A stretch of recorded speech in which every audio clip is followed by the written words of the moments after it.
자, 우리 이제 두 번째 시간 보안경찰 활동에서 보안 관련해서 이제 수사 활동 얘기 나오죠. 자, 여기서 이제 주로 얘기하는 거는 이제 국가보안법 얘기가 주로 나옵니다. 그래서 우리 보안경찰 파트에서 아까 전 시간에 한 것 중에 자주 나오는 게 이제 아까 간첩망 얘기 나오는 거 있죠? 그게 좀 많이 나오고, 그 다음에 이번 시간에 하는 것 중에 하나가 이제 국가보안법에 관한 얘기 나오고, 그 다음이 이제 보안 관찰이라는 게 나와요. 그 세 가지가 이제 주로 문제로 많이 만들어집니다. 자, 여기서 2페이지에서 공부할 거 303쪽에서 보안사법이라는 얘기 나오죠. 그래서 이 보안사법의 의와 특성, 그래서 보안사법이란 주로 이제 국가보안, 그러니까 국가안전보장을 해치는 범죄를 저지른 사건, 그죠? 그런 사람을 보안사범이라고 하죠. 그래서 거의 뭐 1번은 그냥 읽고 지나가세요. 예를 들어 형법상의 내란죄, 반란죄 이런 겁니다. 주로, 그죠? 자, 읽고 지나가되 중요한 거 그 밑에 뭐 있어요? 동그라미 2번. 이 보안사범의 특성이죠. 그거는 좀 별표. 보안사범의 특성. 그래서 몇 가지 나와 있죠? 나열되어 있죠? 추상적인 위험범. 그러니까 우리가 뭐 강도, 살인처럼 지금 당장 구체적인 범죄 사건을 바로 저지른 건 아니지만 뭔가 국가 안전 보장을 해치려고 모의를 한다든지 이런 거, 이게 추상적인 위험범이죠. 그래서 추상적인 위험범. 그 다음에 확신범. 자기네들의 어떤 사상 이런 거에 대해서 자기네 하는 행동이 정당하다고 확신을 갖고 있는 거죠. 확신범. 조직적이고 계획적인 범죄. 그죠? 그 다음에 철저하게 보안. 지네들도 철저하게 보안 유지하고 비노출, 비공개. 그리고 당연히 정치적 성격을 가진 범죄. 그리고 특히 우리 남북 간에 있어서는 동족 간의 범죄가 되죠. 북한의 간첩이 하는 행위는 그런 동족 간의 범죄의 성격을 띠죠. 그리고 이렇게 죄 없는 사람들도, 그죠? 선량한 시민들까지도 테러를 통해서 피해를 입는다, 이런 것처럼 비인도적인 범행 성격, 이런 거를 띠게 됩니다. 그래서 여기 보안사범의 특성, 이거 좀 잘 체크해 놓고, 그 다음에 지금 말했듯이 중요 부분이 어디라 그랬어요? 국가보안법 내용을 물어본다 그랬죠? 그래서 우리 국가보안법 공부합니다. 자, 별표 많이 해놓고요. 국가보안법. 그래서 다음 페이지 보면 이제 국가보안법의 법 규정을 쭉 나열해 놨습니다. 그래서 국가보안법이 법조문은 그렇게 많지는 않습니다. 전체 한 20개 조항 정도 되는데요. 자, 그래서 304페이지를 보세요. 그러면 쌍가루 2번, 국가보안법이 규정하고 있는 범죄의 종류와 형벌에 관한 소개를 쭉 하고 있습니다. 그래서 쌍가루 2번, 국가보안법상의 범죄 유형을 보면 첫째, 반국가단체 구성체가 있습니다. 그래서 그거 읽어보세요.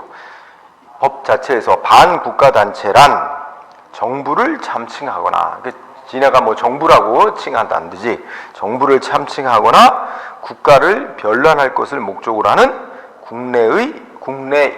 국내나 해외나 국내외의 결사 또는 집단으로서 지휘 통솔 체제를 갖춘 단체, 이렇게 정해져 있어요. 그러니까 이 죄가 되려면 끝에 뭐가 단서가 붙어야 돼요? 지휘 통솔 체제를 갖추고 있는 단체래야 됩니다. 그 지휘 통솔 체제가 갖춰지지 않았다면 이 죄의 주체가 될 수가 없죠. 그래서 그렇게 공부하고요. 그래서 이제 그 죄인데 이렇게 된 거에 대해서 박스 안에 어느 정도의 형을 주고 이런 것들이 있습니다. 사실 그런 거는 꼭 거기에 예를 들면 1항의 죄를 지으면 반국가단체 구성하거나 가입한 자는 수괴 임무에 종사한 자는 사형 또는 무기징역에 처하고, 또 동그라미 타인에게 가입 권유한 자는 2년 이상의 유기징역에 처한다. 이렇게 돼 있는데 이거 무슨 수로 다 외웁니까? 그죠? 그러니까 이제 그런 거를 낼 수도 있어요. 죄별로 어느 정도의 형벌을 주는지. 근데 그런 것까지 다 외우기는 너무 힘들죠. 그러니까 그런 거는 조금은 약간 다른 거 다 하고 나서 할 게 없을 때 그것까지 외우면 좋겠으나 처음부터 그렇게까지 할 것을 여러분한테 요구하지는 않습니다. 그런 거는 혹시나 나오더라도 이제 지문 한 줄 정도 이렇게 뜰 수는 있는데 그거보다도 다른 게 더 답이 될 소지가 큽니다. 그러니까 다른 지문이, 그래서 그렇게 너무 그런 거를 외우려고 애쓸 필요는 없지 않나, 그래서 합니다. 그 다음에 두 번째, 예, 여기도 다 이제 그 미수범도 처벌하죠. 예비 음모죄도 처벌하고 그런 거 볼 수 있거든요. 동그라미 2번 목적 수행죄라는 제목이 있죠. 그래서 읽어보면 반국가단체의 구성원 또는 그러니까 반국가단체의 구성원이 또는 반국가단체로부터 지령을 받은 자가 그 반국가단체의 목적 수행을 위해 자행하는 간첩, 인명살상, 중요시설 파괴 등의 행위를 처벌하는 죄죠. 그래서 여기도 이제 각 행위별로 형벌의 종류가 정해져 있고, 그 다음에 어떻게 돼요? 미수범도 처벌하고, 그죠? 그 다음에 예비 음모한 죄도 처벌하는 규정을 두고 있습니다. 자, 오른쪽에 자진해서 예, 자진해서 반국가단체를 지원할 목적으로 행위하는 죄를 처벌하는 거죠. 그래서 금품을 주고받거나 이런 죄죠. 여기도 역시 미수범 처벌 조항이 있고 예비 음모한 죄도 처벌하는 조항이 있습니다. 그 다음에 잠입 탈출죄. 우리 반국가단체면 대표적으로 이제 북한 지역으로 들어가거나 북한 지역으로 탈출한 죄를 처벌하는 거죠. 그래서 여기도 미수범, 예비 음모자 처벌하는 죄가 다 있습니다. 참고로 읽어두세요. 그 다음에 5번째 찬양 고무죄, 그죠? 그래서 거기 1항을 읽어보면 죄의 요건이 어떻게 돼 있어요? 국가의 존립 안전이나 자유민족 기본 질서를 위태롭게 한다는 점을 알면서 반국가단체의 지령 내지 그 구성원의 지령을 받은 자의 활동을 찬양하거나 고무하거나 선전, 동조 한 자는 7년 이하의 징역에 처한다. 이렇게 되어 있습니다. 그죠? 그러니까 참고로 읽어두세요. 예. 그리고 역시 6항에 뭐 미수범 처벌하고 뭐예요? 예비 음모자도 처벌하는 조항이 있죠. 그 다음에 회합통신죄 비슷한 얘기죠. 국가의 존립 안전, 기본 질서, 자유민족 기본질서 위태롭게 한다는 점을 알면서 반국가단체의 구성원 등하고 회합통신한 자 10년 이상의 징역에 처한다. 자, 그런데 미수범 처벌 조항은 있죠? 뭐는 없어요? 예비 음모죄 처벌 조항은 없습니다. 그죠? 따라서 그 6번은 그걸 써놓으세요. 6번 옆에다가 회합통신 등 그 죄는 뭐가 없다? 예비 음모죄를 처벌하는 조항은 없다. 그게 특성이죠? 예비 음모죄 처벌 조항이 없습니다. 밑에 7번 편의제공죄라는 게 있어요. 그죠? 편의제공죄도 미수범 처벌 조항은 있는데 뭐는 없어요? 예비 음모죄 처벌 규정은 없습니다. 그러니까 이런 걸 특징으로 잡으세요. 그래서 회합통신 예비 음모죄 처벌 조항 없다. 그다음 편의제공 예비 음모죄 처벌 조항 없다. 이런 게 특성. 다음 페이지 보세요. 예, 불고지죄 나오죠? 예, 불고지죄 읽어볼까요? 예, 쉽게 얘기하면 뭐야? 예? 몇 조 3조 4조 이렇게 이런 죄, 그러니까 이런 걸 알면서, 그죠? 셋째 줄 수사기관이나 정보기관에 고지 알리지 않은 죄, 그죠? 예를 들면 간첩이라는 걸 안다든지 반국가단체라는 걸 알면서도 그 수사기관 등에 알리지 않으면 5년 이하의 징역 또는 200만 원 이하의 벌금형에 처한다. 그죠? 그래서 셋째 줄 5년 이하의 징역 내지 200만 원 이하의 벌금에 처한다. 다만 그 간첩 내지 반국가단체 구성원이 자기하고 친족관계에 있는 자였기 때문에 알리지 않았다. 수사기관에 고지를 안 했다. 그럴 때는 형을 감경해 주거나 면제하는 조항을 두고 있습니다. 그래서 그거 알아두고요. 요게 법조문다예요. 그러면 여기는 뭐 없어요? 미수범 처벌 조항도 없죠?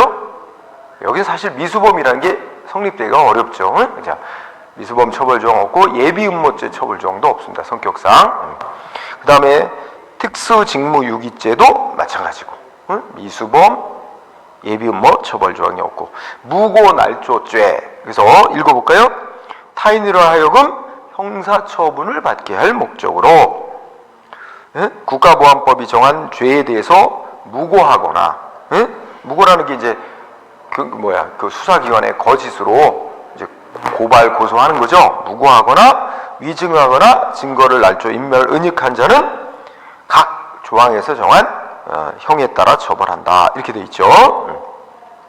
자, 이게 무고날조인데 요 8, 9, 10은 두 가지가 없죠. 미수범 처벌 조항 없고 예비 음모죄 처벌 조항도 없다. 그죠? 예. 그리고 앞에 이제 다시 보면 6번 회합통신죄와 편의제공죄는 예비음모죄 처벌 조항은 있지만, 그러니까 6번은 미수범 처벌 조항 있지만 예비음모죄 처벌 조항은 없죠. 그런데 편의제공죄는 미수범 처벌 조항도 있고 뭐도 있어요. 예비음모죄 처벌 조항도 있죠. 그런 거를 좀 유의해서. 그래서 6번은 하나만 없는 거예요. 예비음모죄 처벌 조항. 그 다음에 다시 306조 고야서 8번 불거질죄, 특수직무유기죄, 무고나치죄는 미수범 또 예비음모 처벌 조항이 없다. 그죠? 네, 그거 좀 유의해 두세요. 자, 이렇게 보고 그 다음에 국가보안법의 성격, 뭐하고 비교해서 형법이나 형사소송법과 비교해서, 자, 그래서 뭐 법적 성격 얘기할 때 특히 이제 별건 아닌데 1번, 2번은 그냥 읽고 있어요. 2번은 이제 일종의 형사사법법의 일종이다. 그런데 원래 형사사법법이라 그러면 형법하고 형소법이 기본이잖아요. 그래서 3번을 보세요. 그래서 이 국가보안법은 두째 줄에 괄호 속에 뭐 있어요? 실체적 규정과 절차적 규정이 같이 있어요. 그 실체적 규정이 여러분들 형법이라는 거는 무슨 행위를 하면 무슨 벌에 처한다, 이렇게 죄가 되는 요건과 처벌에 관해서 규정한 거고, 형사소송법은 그 죄를 지은 데에 대해서 처벌하는 절차를 정해놓은 법이죠. 그러니까 형법은 실체법이라고 그러고 형사소송법은 절차법이라고 그러잖아요. 그런데 국가보안법은 무슨 행위라면 죄가 되고 그 다음에 어떤 절차를 거쳐서 처벌한다, 절차에 관한 조항도 일부 있어요.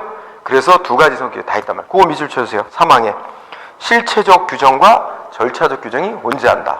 그러니까 형사 실체법인 동시에 형사 절차법적 성격도 아울러 갖고 있다. 그런 결과 두 번째 줄 국가보안법상의 그 조항과 관련해서는 일반 형법과 형사소송법에 우선해서 적용되는 특별법의 성격을 갖는다는 거예요. 그죠? 예, 그래서 그 3항을 중시하고요.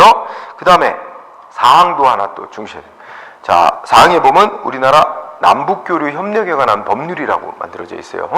그래서 남북한 간의 이제 교류 협력. 지금은 우리 뭐 박근혜 정부에서 많이 거의 중단돼 있고 지금 돼 있지만 남북교류 협력에 관한 법률이라고 정해져 있는데, 그러면 이 북한에 들어가고 북한 사람 만나고 이렇게 해서 이런 게 교류협력이라는, 남북교류협력이라는 법률이 정한 절차를 밟아 그 법이 허용하는 목적, 정당한 목적을 위해서 행해질 때는 그건 국가보안법하고는 관련이 없는 문제로 봅니다. 그럴 때는 남북교류협력에 관한 법률에 따르는 겁니다.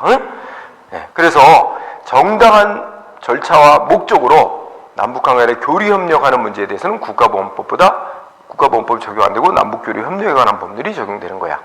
그런데 만약에 정당한 목적을 갖지 않고 북한을 왕래하거나 뭐 하면 어떻게 돼요? 그러면 국가보안법이 적용되는 거예요. 그러니까 그 두 법에 관한 관계는 정당한 목적 가지고 하느냐 이거에 따라 다른 거예요. 그래서 4번 읽어보면 두 번째 줄에 뭐라고 돼 있어요? 남북교류 협력을 목적으로 하는 행위에 관해서는 정당하다고 인정되는 범위 안에서는 남북교류 협력에 관한 법률이 우선하는 거예요. 그러니까 국가보안법보다 우선 적용되니까 처벌 대상이 안 되죠. 그러나 그 정당한 목적이 아닐 때는 처벌 대상이 될 수 있습니다. 국가보안법에 의해. 그렇게 이제 이해하면 돼요. 자, 그러면 조금 더 구체적으로 쌍가로 4번 아주 중요하게 여기세요. 쌍가로 4번이 되게 중요해요. 국가보안법이 형법이나 형사소송법에 비해서 가지고 있는 특색이 있어요.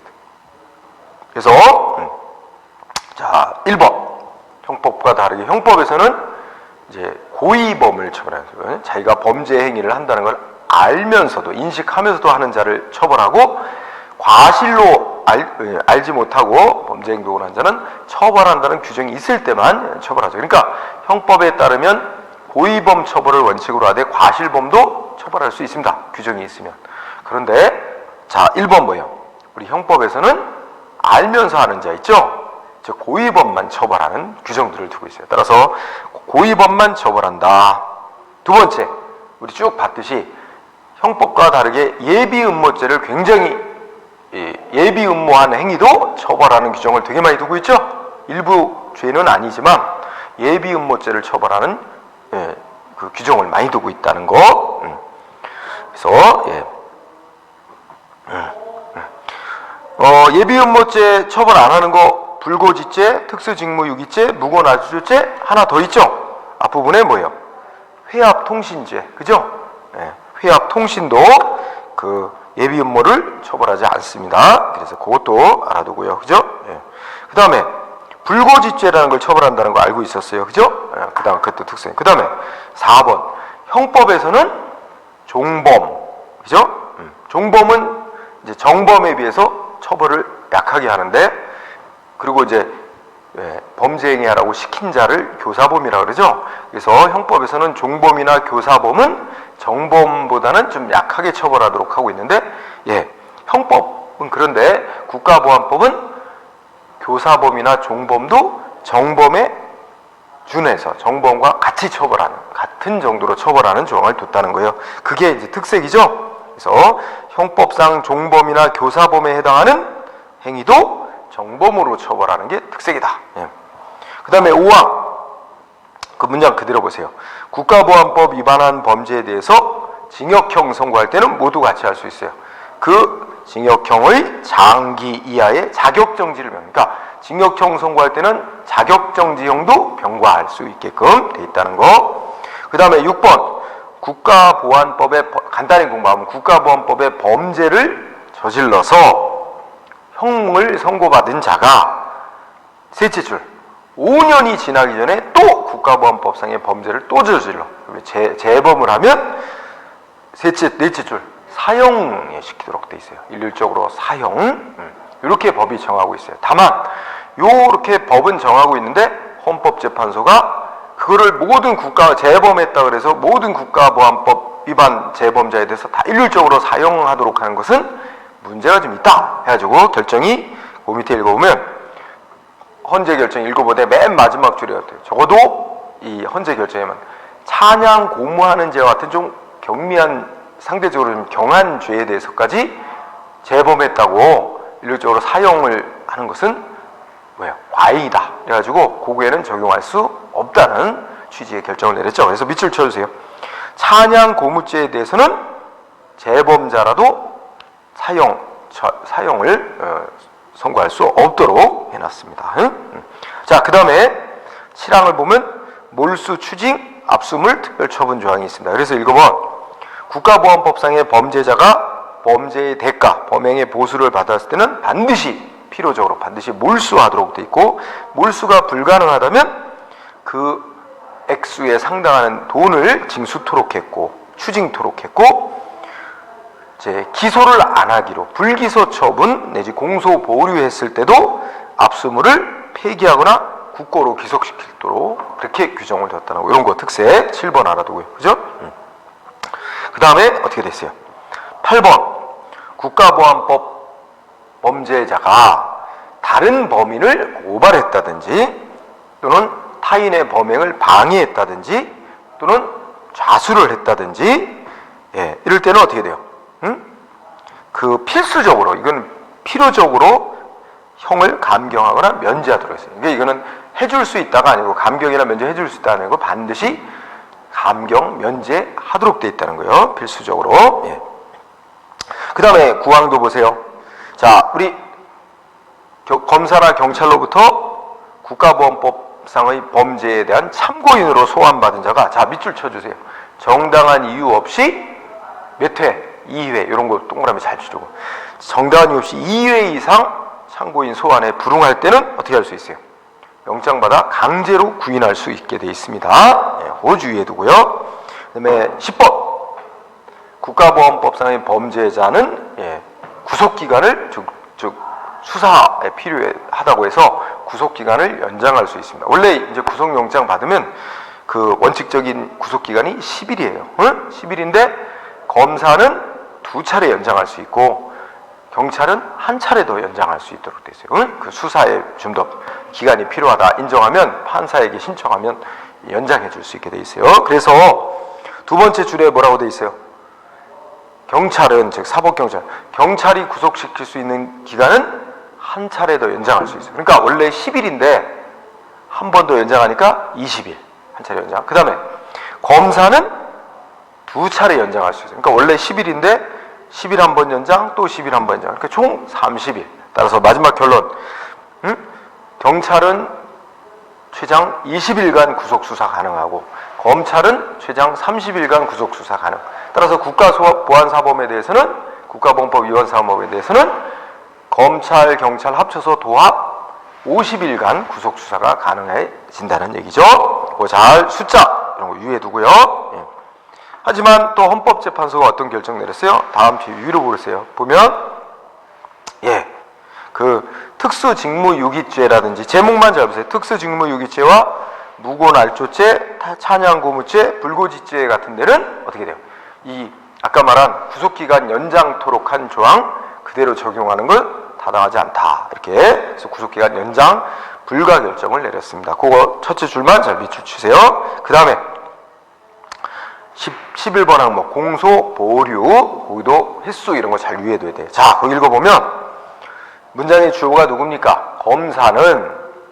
검사는 자, 목모를 참작하여 두 번째 줄 공소 제기, 즉 기소하는 걸 보류할 수 있고 이때 기소, 보류, 공소 보류 받은 자가 검찰이 더 이상 기소를 안 한 상태에서 2년 아무 일 없이 지나면 다시는 그 범행을 대상으로 소추, 즉 기소할 수 없다는 얘기예요. 기소해서 재판에 넘길 수 없다. 그래서 셋째 줄 공소 보류 받은 자가 공소 제기 없이 2년을 경과한 때는 소추할 수 없다. 이거 밑줄 2년 이런 거 잘 위에두고 밑줄 쳐주세요. 하지만 니은번 검사로부터 공소 보류 결정 받은 자가 뭐예요?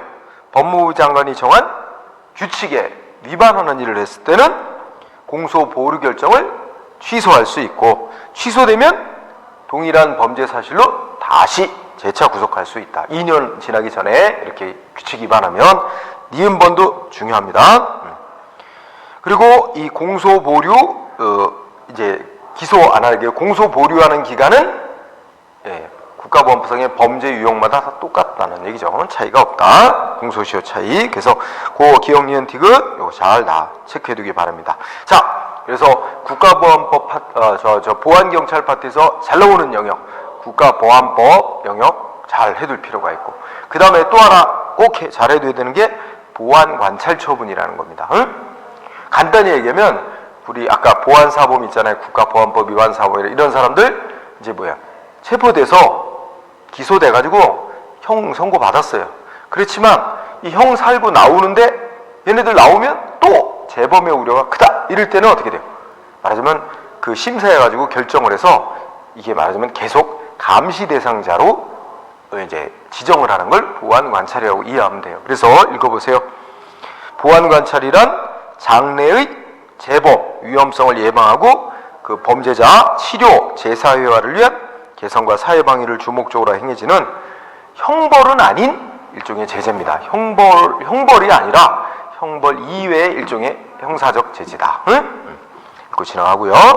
이것에 대해서는 이제 보안관찰법이 정하고 있는데 보안관찰법 내용을 잘 보세요. 그래서 목적 이건 읽고 지나가요. 그리고 밑에 표가 있는데 그 표가 두 번 쓰였어. 그래서 오른쪽에 표로 보세요. 쌍가로 2번 보세요. 자, 중요해요. 표.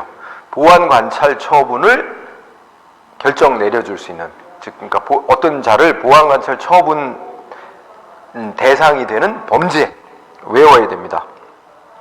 자, 거기에 나열돼 있죠. 형법상의 이러이러한 죄를 지은 자, 이런 죄, 군형법에서 정한 죄, 국가보안법상의 죄, 이런 거에 대해서 재범 우려가 있다. 이렇게 되면 이제 보안관찰 처분이란 걸 결정할 수 있습니다. 그래서 꼭 외워야 돼요. 보안관찰 해당 범죄 외우고, 근데 외우는 요령은 주로 아닌 거를 외우세요. 아닌 거. 형법이 정한 죄 중 제외되는 거 있죠? 뭐 있어요? 내란죄, 일반 이적죄. 그 다음에 군형법상의 제외되는 죄. 그죠? 단순 반란 불고지죄. 단순한 반란 불고지죄. 요거. 이렇게 세 가지는 꼭 외워두고, 요거는 보안관찰 처분이란 걸 할 수 있는 그 대상이 되는 범죄가 아닌 걸로 돼 있습니다. 그 세 가지 꼭 하면서 꼭 외워두고요. 그 다음에 쌍가로 3번도 무조건 외워야 돼. 중요. 자, 보안관찰 처분이란 걸 할 수 있는 대상자는 위에서 말한 보안관찰에 해당하는 범죄를 범한 자로서 밑줄 금고, 징역형보다 바로 아래인데 금고 이상의 형의 선고를 받고, 금고 이상 그 밑줄 형의 선고를 받고, 그 형기합계가 몇 년? 3년, 요것도 동그라미. 그 형기학계가 3년 이상인 자로서, 그 다음에 형의 전부든 일부든 집행을 받은 사실이 있는 자. 그 집행받은 사실이 있어야 돼. 형 집행이 조금이라도 있어야 됩니다. 응? 세 가지 다룰 수 있어요. 금고 이상 3년, 형기학계 3년, 형 집행받은 사실이 있는 자. 응? 이렇게 위에 두고요. 자, 그러면 쌍가로 4번에 이제 보안관찰 처분, 그래서 읽고 지나가다 이거 재범할 위험성이 충분히 있다고 인정되는 자를 이제 보안관찰 처분하는 건데, 쌍가로 4번은 읽고 진행하고요. 쌍가로 5번에 중요해요. 쌍가로 5번에 1번. 미리 얘기하면 검사가 신청을 해요. 법무부 장관한테. 얘 재범 우려가 있다. 보안관찰 처분이란 걸 결정해달라. 그러면 법무부 장관이 법무부에 있는 보안관찰 심의위원회라고, 심의회라고 있어. 거기에 이제 심의를 거쳐서 재범 우려 있다고 인정되면 보안관찰 처분이란 걸 결정을 해요. 그러면 그 결정받은 대상자는 2년 동안 쉽게 말해서 이제 각종 감시 대상자가 되는 거예요. 응? 그러면 1번. 그 기간 있죠? 몇 년으로 한다고요? 숫자. 한 번 보안관찰 처분 결정 내리면 2년 동안 그 기간이 효력이 있다는 거예요. 2년으로 한다. 그런데 2년 딱 하고 나서 끝나는 게 아니고 2년 다 돼가는데 계속 재범 우려가 있다. 그러면 어떻게 돼요?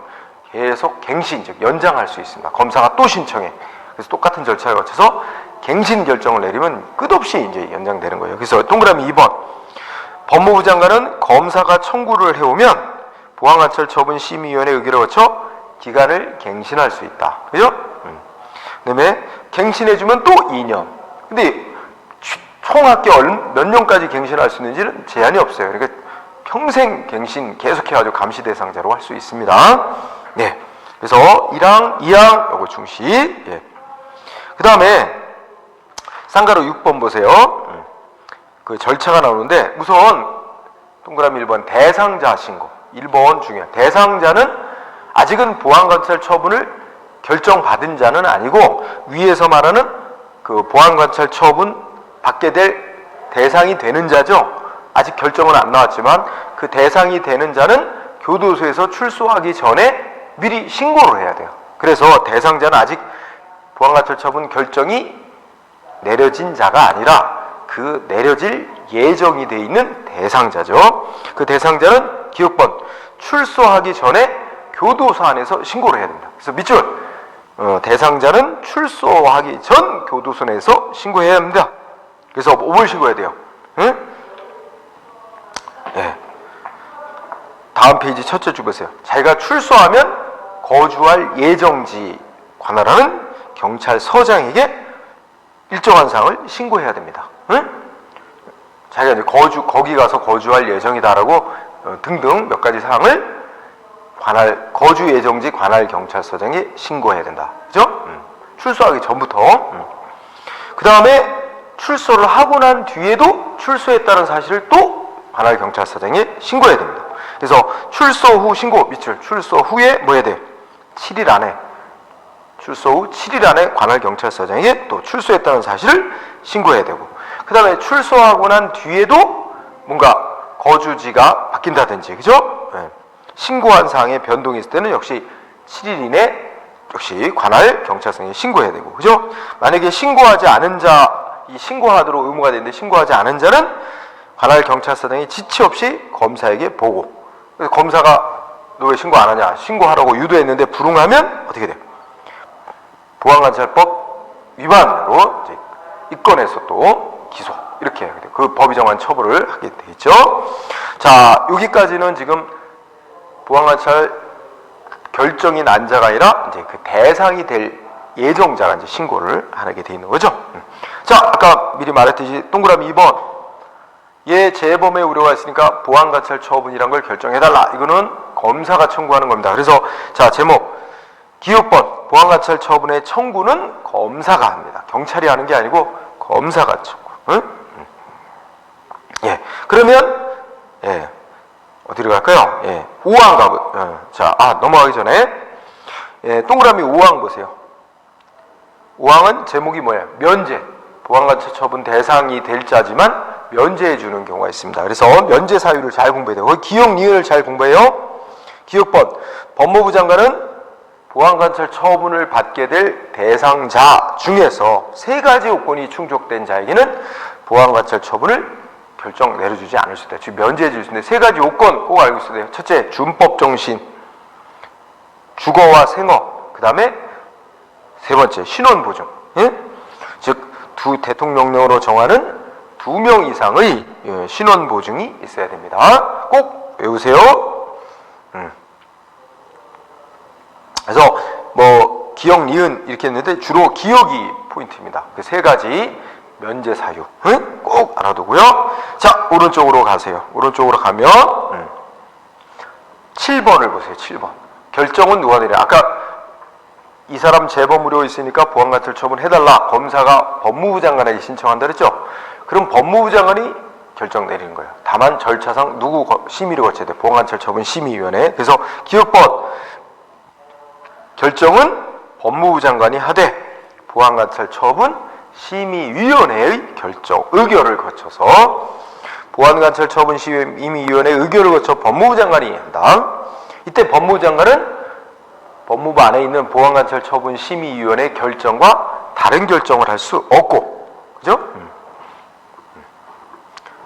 이게 원칙이죠. 하지만 보안관찰 처분 심의위원회가 결정한 것보다 그 상대방에게 더 유리한 결정을 내려주는 것만 법무부 장관이 할 수 있다. 이렇게 돼 있는 거고요.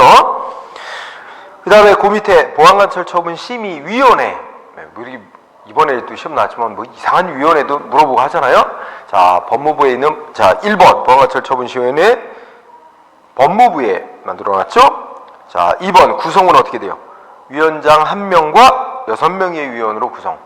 그럼 총 몇 명이에요? 7명으로 구성하는 거예요. 위원장 1명하고 나머지 6명의 위원으로 구성하고 임기는 2년으로 한다. 그죠? 그리고 위원장은 법무부 차관이야. 예? 위원장은 법무부 차관.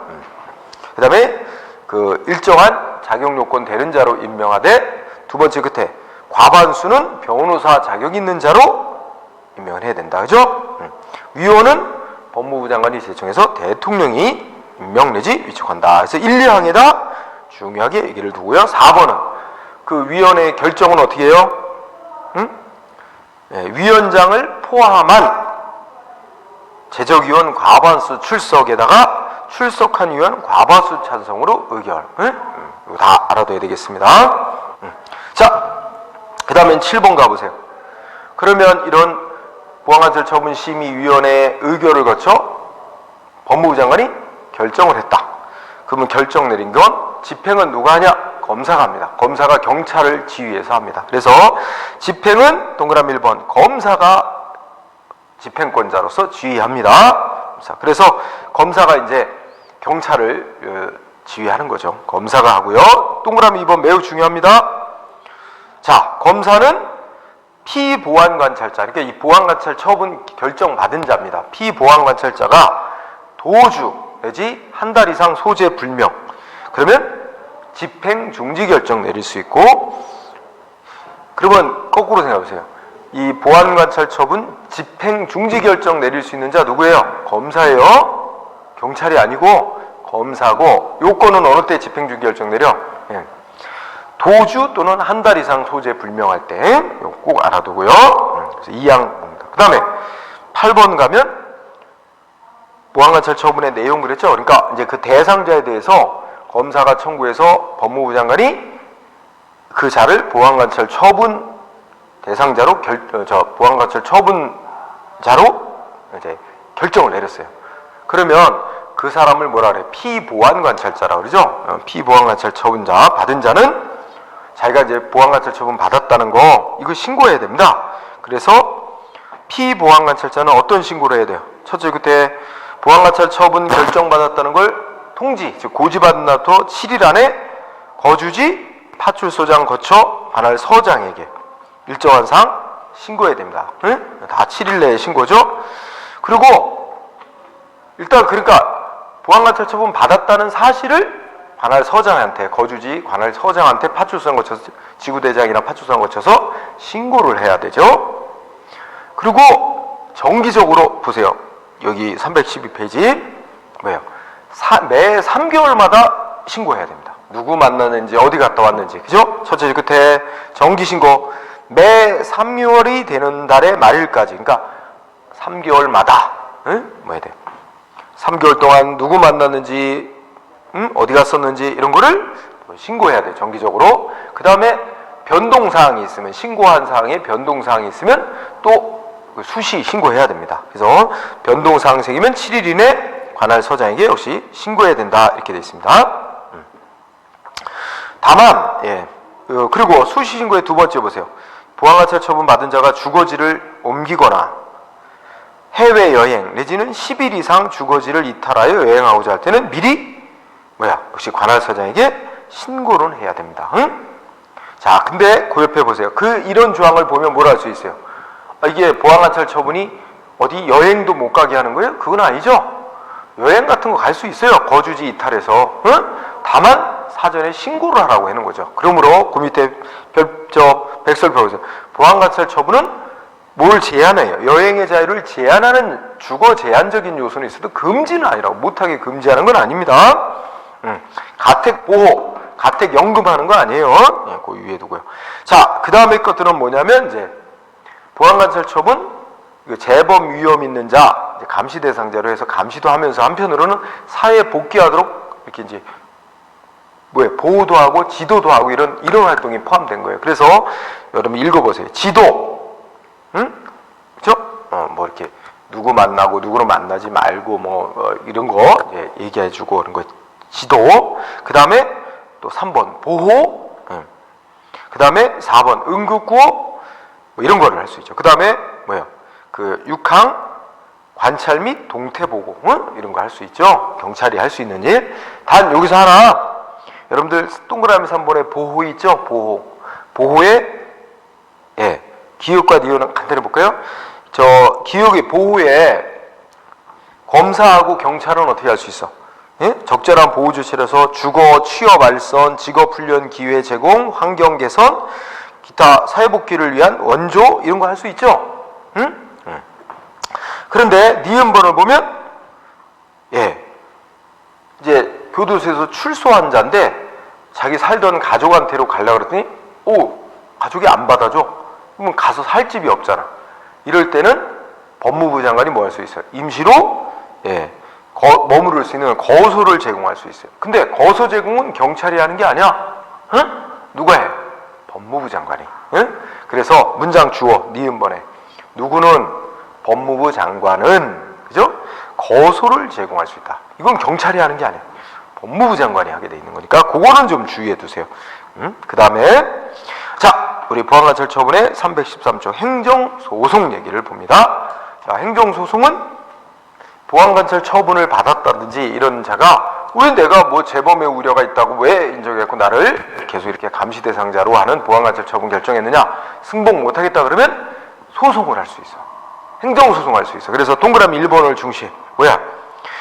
그 법무부 장관의 결정받은 자가 이의가 있을 때는 자, 행정소송법에 따라서 어떻게 돼요? 그 결정 집행된 날부터 60일 안에 어디다? 서울고등법원에 행정소송 제기할 수 있어. 그래서 그 서울고등법원이 전속 재판하는 관할 법원이 돼 있습니다. 지정이 딱 돼 있죠. 서울고등법원 시간은 60일 이내. 적용되는 법은 행정소송이니까 행정소송법에 따라 기억법만 위하면 됩니다. 그래서 이 보안관찰 처분에 대한 얘기가 또 자주 나와. 꼭 알아두고요.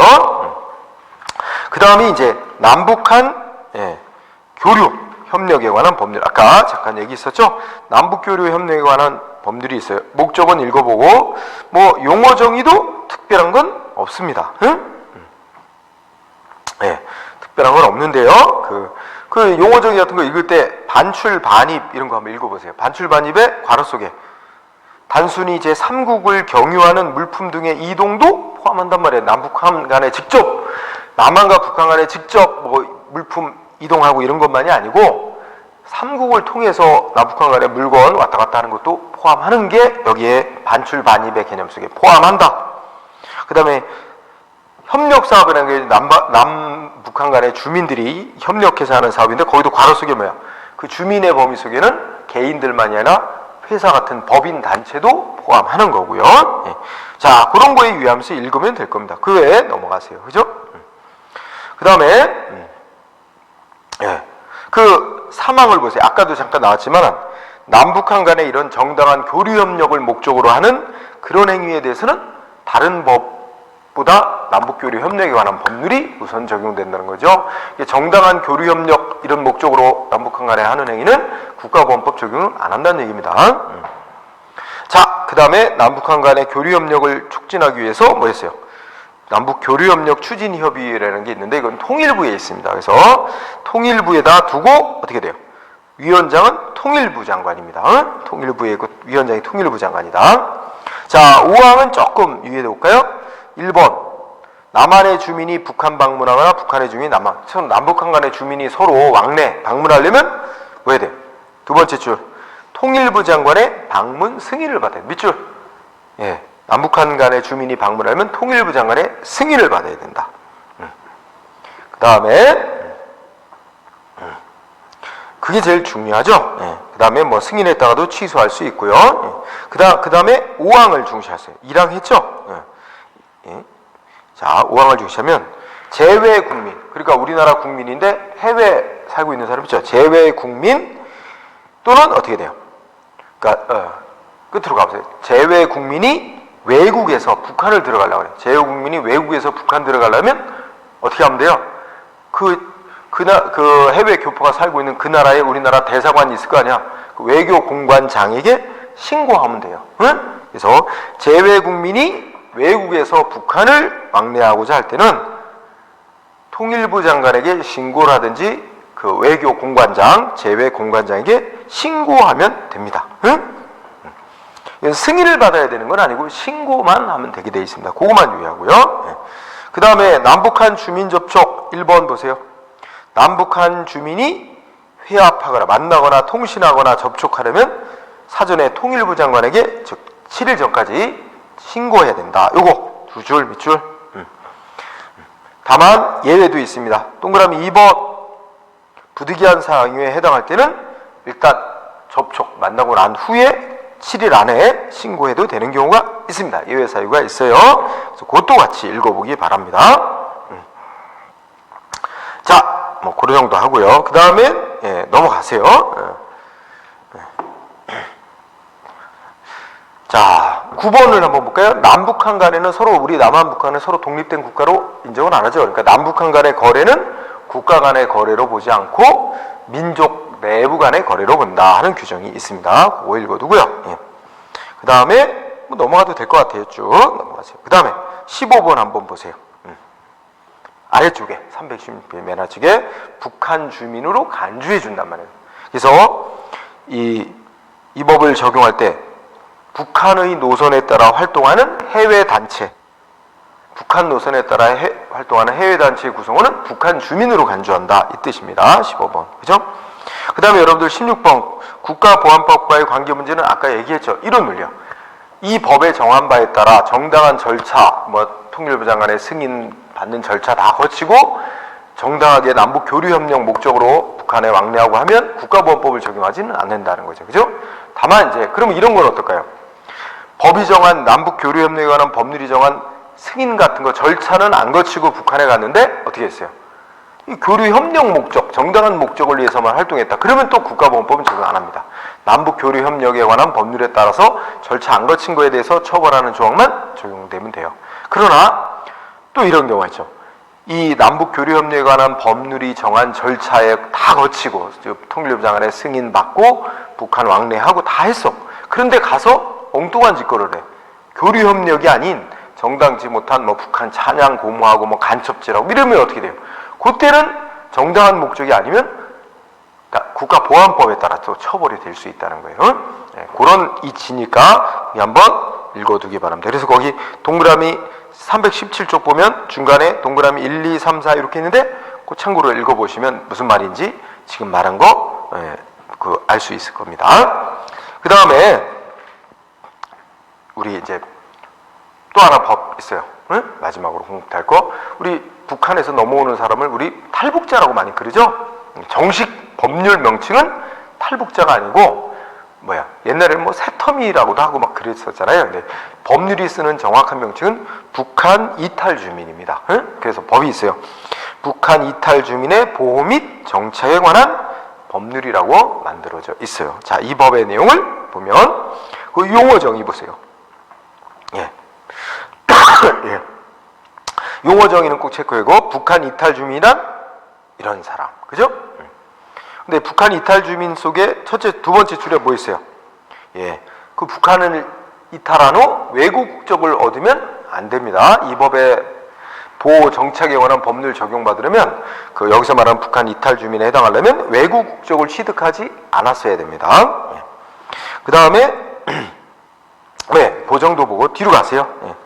그 다음에 그 기본 원칙 있죠? 가볍게 읽으시면 우리 인도주의에 입각하여 특별히 보호하도록 되어 있고요. 외국에 체류하고 있는 북한 이탈 주민에 대해서는 외교적 노력을 다해라 등등이 있습니다. 참고해 보세요. 네. 그리고 이거 담당하는 주무부서 장관은 통일부 장관입니다. 그래서 이제 기본 원칙의 4 통일부 장관이죠. 네. 그 다음에 여기 6번 보세요. 기본 주체가 누구예요? 역시 문장의 주어는 통일부 장관이에요. 그 문장, 통일부 장관은 북한 이탈 주민 대책 협의회를 심의 거쳐서 보호 정착 지원에 관한 기본 계획을 3년마다 수립 시행해야 되면 관계중앙행정장관과 협의하여 연도별 시행계획 수립해야 된다. 그래서 그 기본 계획 및 시행계획 수립해야 될 의무자는 누굽니까? 통일부 장관. 그 다음에 보호 기준 등이라고 하는데 사망을 특히 중시하세요. 사망.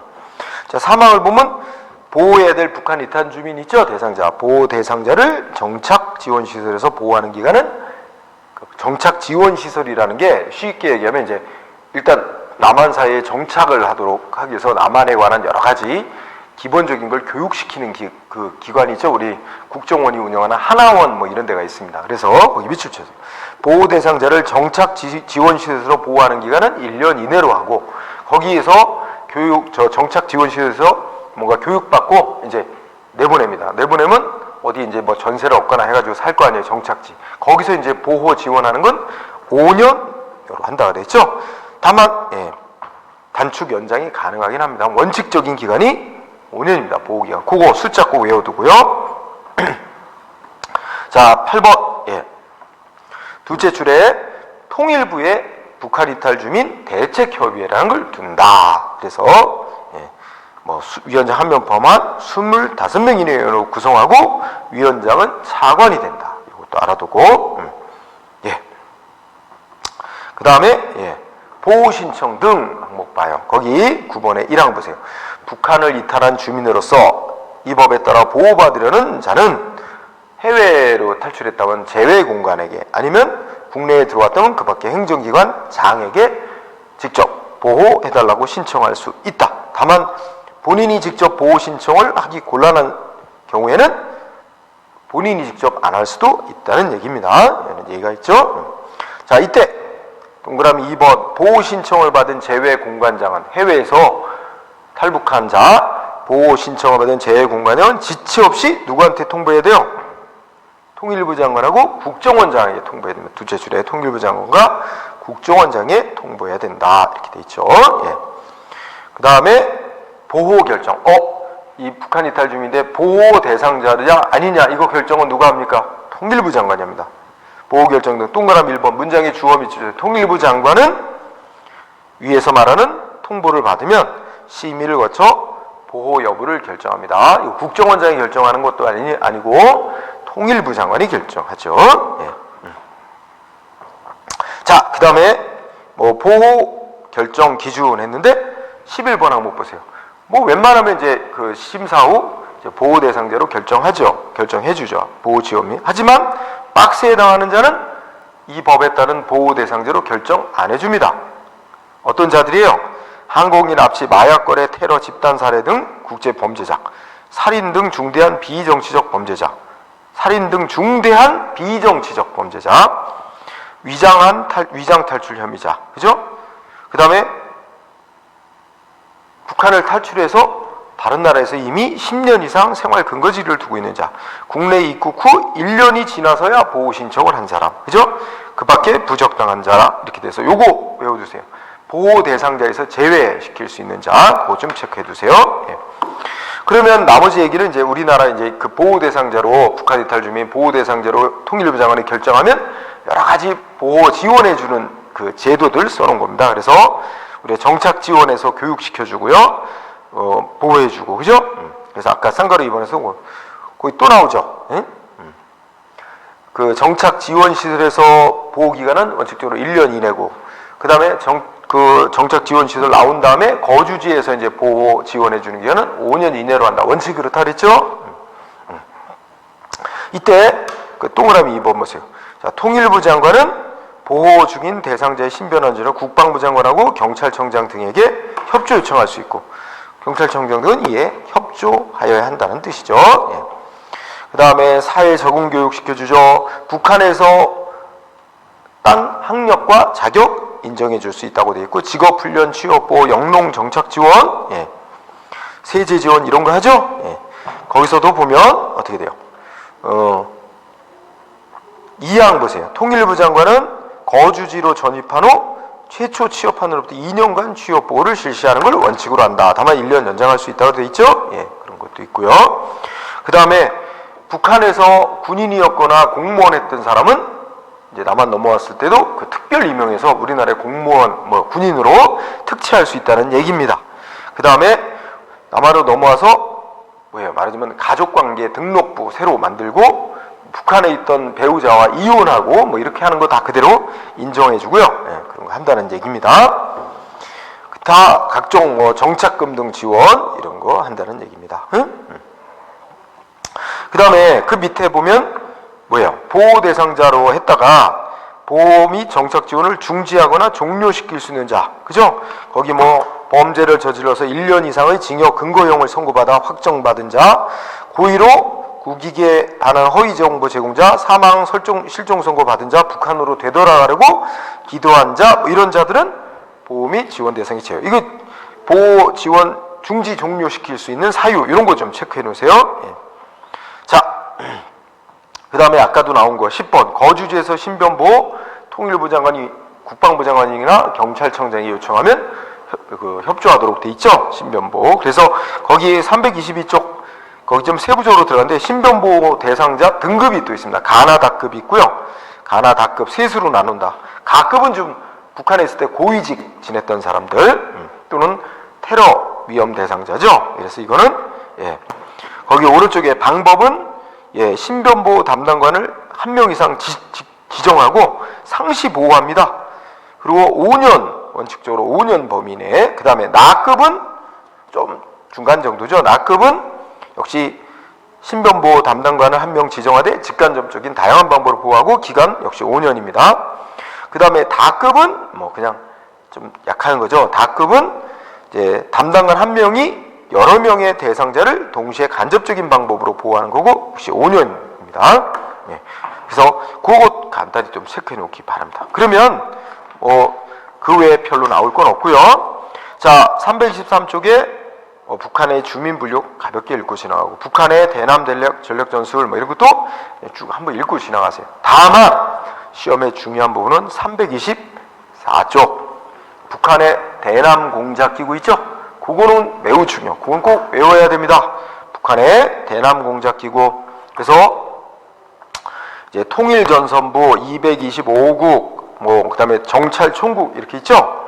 그런데 통일전선부는 이제 북한 노동당 소속 기관이고 225국은 북한 내각 소속이고 정찰총국은 국방위원회, 우리 친구는 이제 국방부 소속입니다. 그래서 통일전선부 오른쪽에 오면 남북대화를 주관하고 조총련 해외교포 공작사업, 대남 심리전 이런 거 담당한다. 담당 역할.